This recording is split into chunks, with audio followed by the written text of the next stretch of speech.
So I was telling you I was driving on the LIE, which today, if you drive on the LIE, it's literally a risk. You know, it's a literal Absolutely. risk Oh, yeah. for so many reasons, distraction reasons, the sheer volume. That's what it is also, the It's volume. a risk, and I have 4 children, and I worry about this risk. You know, they don't drive too much on the expressway, but I certainly do. I know you do. Yep. So I'm driving home west to east, and I'm on the expressway around exit 54, and it comes to a grinding halt. This is Saturday at 3 or 4, and that seems weird to me. And not that less than a couple of minutes later, I see what the obstruction is, and it's yet another accident. And I look to my right, and I see an overturned truck. Wow. And it looks completely tragic, because I only later learned that that truck was carrying condensed cars, smashed up cars. So it really looked tragic. Right. The truck was overturned, and there was a car that was hit in the back. And that's all I knew. I had my dog with me, and I talked to my dog, so I go, Kismet, this is bad. And I had just come from a shoot, so I had my camera. I think my camera was even on, and it never is. And I pulled over, and I pulled my camera out. You know, just sort of like doing that news thing. And I never did this before. And I happen upon, I walk a few steps, and I'm right up on this scene, which, quite honestly, it made me a little nervous. It was disconcerting. You know, Sure. I don't know if people are dead. Now, at this point, is the road closed? No way. So no there's way. cars- This is how new it was. There's cars whizzing by. They're flying by. Flying by. There's cops there. There's EMTs. There's firemen. They're not giving me a problem. They're actually almost encouraging me to, be there and document it. Okay. So our next guest is the center of the story here. Right. And I want to explain this correctly. My camera's on, and I'm taking pictures of the overturned truck, taking video. I'm taking video of the car, and I know they got to get what I later learned was 2 women out of the car. Okay? And by the way, we're going to show some pictures as I'm talking about this, Okay. and some video as we're talking about this. So I want you to understand what I happened upon. Because you don't know what what are you about to see here? This, I'm sorry, but don't know. somebody could be, deceased or worse. Right. But I'm compelled to keep my camera on, and I'm the only camera guy there, which is even more of the reason to keep it going. I get a shot of the back window, and I see a boy or a young man in the back, and I don't understand it because eventually, after the women are pulled to EMT safety, this young man, emerges out of the car, and he's smiling, and I don't understand. I don't really know how to process that. Right. So I immediately went over to him. I said, "Hey, are you okay?" And he goes, "No, I wasn't in the car." And he explained why he was in the car. So our guest is Tyler, and I want to get Tyler on. Tyler Ryder out of Ronkonkoma, and I consider him a local hero. Fantastic. Tyler, are you on with us? Yes, I am. Hey, Tyler. Buddy, Hello.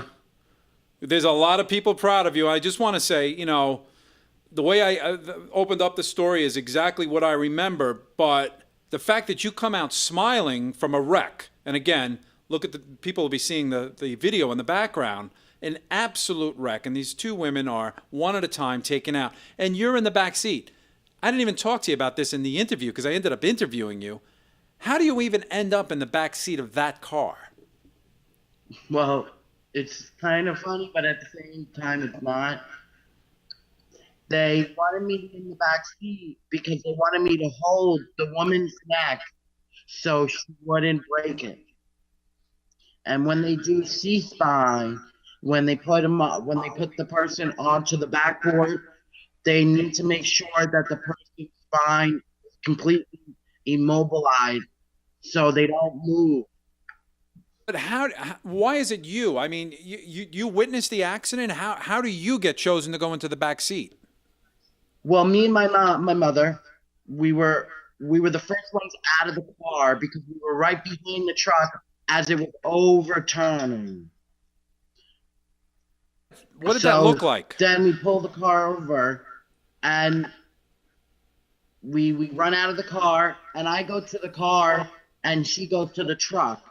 And I make sure nobody moves in the car because when you move and you're in a serious condition like that, you can have many broken bones And if you have broken bones and you move, you can make it more of a serious situation. Sure. So there's two women in the guitar in the car. There's two women in the car. How do you, who? Yep. How do you know who to help? Well, first I looked at the driver and I made sure she was okay. Then I looked at the passenger and she was the worst of them. She was one of the worst. When you say worst, you mean she was knocked out? She was bleeding? What do you mean? She had slow breathing. She could not breathe very well. She was like almost went out of consciousness before she went on to the ambulance because she told me she had high blood pressure. Well, me myself, I have high blood pressure myself, and I know how she feels. So she was having chest pain. She couldn't breathe correctly. So I was making sure that the nurses themselves, like my mother and another lady that was a nurse who stopped, were working on her while I was in the back seat holding the driver's head to make sure she wouldn't move. I understand it. Thank you for putting that into context. Were the EMTs directing you on what to do, or was it more or less you and your mom kind of doing what you knew? It was me actually mostly doing what I know because as soon as you go up to something like that, you need to tell the person not to move at all. They might want to jump up. But at the same time, it's my mom telling me, stay calm and you have to, you don't want to scare them by you getting nervous. So your mom, Tyler, is she the one that kind of taught you these things that you know about these accidents? She taught me a little bit, but the most I have to credit who I can give to is Mrs. Krupa, who I said in the first interview, and she's a teacher at ICC, and all the staff there too, for believing in me this year and letting me do what I love to do in school. And I passed the class with flying colors. Sure. Bravo, Todd. I'm going to read Mrs. Krupa's comment on the story that I ended up publishing, because I did publish your interview, which Okay. I have no words, because just the way everything happened and the fact that we did an interview was quite amazing to me. She writes, "This is my student, Tyler Ryder, from EBOSI's Islip Career Center. What an amazing job he did. So proud of him for taking part in this rescue. And even more proud that he did exactly the right thing and helped save a life. This kid is already making a difference in this world, and I am so proud that he kept cool under pressure and used the skills he has been taught. I am beaming with pride." And I got to tell you, I'm emotional just reading this. It's got 116 likes. This video that you are a local hero, according to the fact that this video went viral. As we're speaking right now, this video has reached 134,000 people. Now, Really? Yeah, 134,000, 130. There's not even 134,000 people in Ronkonkoma, so it's truly going viral. It's got well over 700 shares, and I do video for a living. It's the most amount of traffic I've ever gotten on a video. I want you to know that. Wow. And here's the good part about it. It's a feel-good story, because as I understand, everybody survived. And you enlightened me on the phone before about what happened to the truck driver. I never saw the truck driver. The truck driver actually survived with a bump on his head and a few scratches. Unbelievable. Like I said, when you look at this video that we're showing right now, it was bad, but it looks worse because nobody understood that the truck was carrying compressed cars. Oh, okay. So it looked like a real wreck, right? Yeah, right. And the truck was from Gershon. The recycling company. Yep. But that in itself could have been a disaster, because those cars could have been strewn in the next, across the street. By the way, I looked at you, not knowing again who you were when I looked at you, and you looked up at me and you said, "Did somebody in the westbound lane have an accident?" And they did, because the gawking thing, the interest, the human interest. right? Yep. Unreal. They had a fender bender. They had a fender bender, and thank God it was only that. So tell us some of the reaction from your peers to your Well, story. I actually went to school today for Regents, and everybody that I saw was like, "Oh my God, Tyler, I saw you! Oh my God, Tyler, I saw you! Look at that, you're a hero! Oh my God!" And it's like my school called me yesterday, and they were all screaming on the phone. They were like, "Oh my God, you're on the news!" You're a And they're like, "When are you gonna be on News 12?" I'm like, "I don't know." That's fantastic. Well, listen, I am so proud you started with localnews.com. Yeah. That's so great. I think you're going to go other places. I think you're going to have a very successful life. I have to tell you, I got out and filmed it. You got out and helped somebody.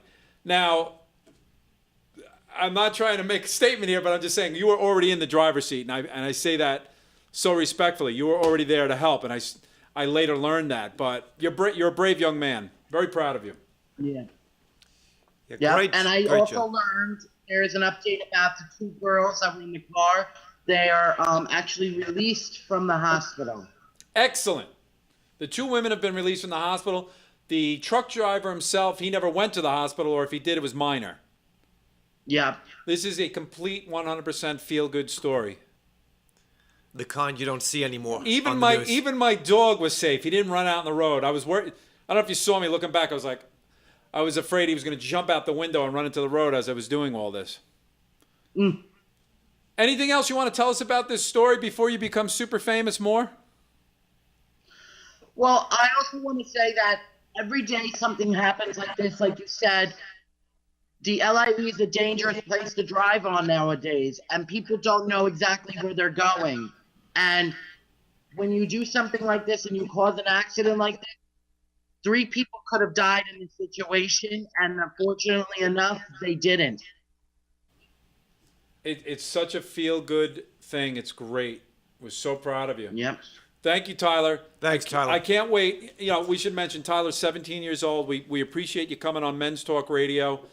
And we will do everything in our power to make sure you get the recognition you deserve. And I have no doubt your future looks bright. Thank you. Thank you. Have a good day. You too. Feels good, right? Feels good. If Excellent. it ends that way, it's good. All good, man. Didn't have to be that way. He didn't. So now is he a hero with the local girls? I'm sure he is now. Oh, yes. Oh, yes. Right. Did you hear what he said? They were screaming like the Beatles. Screaming! Tyler Ryder. What a great name, too. He's got a rock and roll name. Everything He's comes got down a to rock and future roll in with us. Hollywood with that name, right? It's great. I talked to his mom. I wanted to get permission. I got the permission, and we did everything right. So, good stuff. Excellent.